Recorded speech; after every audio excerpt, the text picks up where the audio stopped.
తెలంగాణ ఉద్యమకారుడు, మాజీ society chairman, మాజీ సర్పంచ్గా, రైతు సమన్వయ సమితి మండల అధ్యక్షుడిగా, తన భార్య ఎంపీపీగా బాధ్యతలు చేపట్టి తెలుగుదేశం పార్టీ నుంచి బీఆర్ఎస్ పార్టీ నుంచి ఎన్నో కీలక పదవులు చేపట్టి బోధన్ నియోజకవర్గంలో మచ్చని నాయకుడిగా పేరు తెచ్చుకున్న బుద్ధ రాజేశ్వర్ ఇటీవల మరణించిన నేపథ్యంలో సాలూరు మండల కేంద్రంలో వారి సంస్మరణ దినోత్సవంలో భాగంగా రక్తదాన శిబిరాన్ని ఏర్పాటు చేశారు. ఈ సందర్భంగా పలువురు నాయకులు, మండల యువత రక్తదానం చేయడం జరిగింది.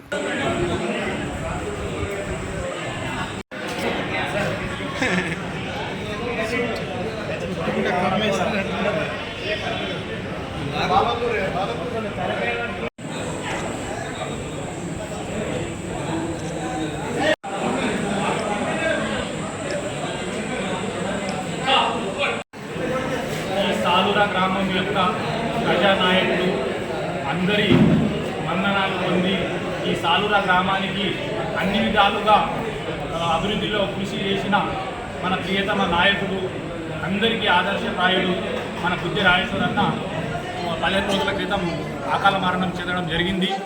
వారి స్మృతిలో మనము ఈ 15 రోజులు కూడా తేరుకోలేకుండా మరి వారికి మనము కూడా రుణపడి వాళ్ళకు రుణం ఏదో తీర్చుకోవాలని ఈ సాలూరా మండలం యొక్క గ్రామాల నుంచి కానీ ఈ సాలూరా మండలంలోని విలేజ్లోని ప్రజలు కానీ నాయకులు కానీ వారి సేవలను గుర్తు చేసుకుంటూ ఈరోజు సంస్మరణ సభ అనేది నిర్వహించడం జరిగింది.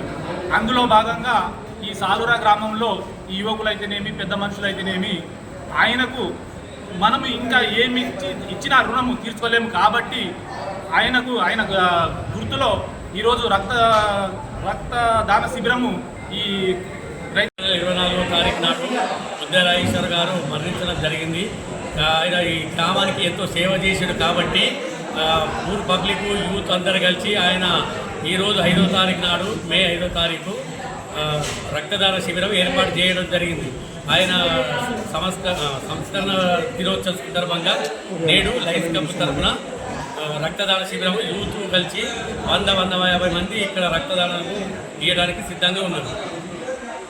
మరిన్ని అప్డేట్స్ కోసం మా ఛానల్ని సబ్స్క్రైబ్ చేయండి.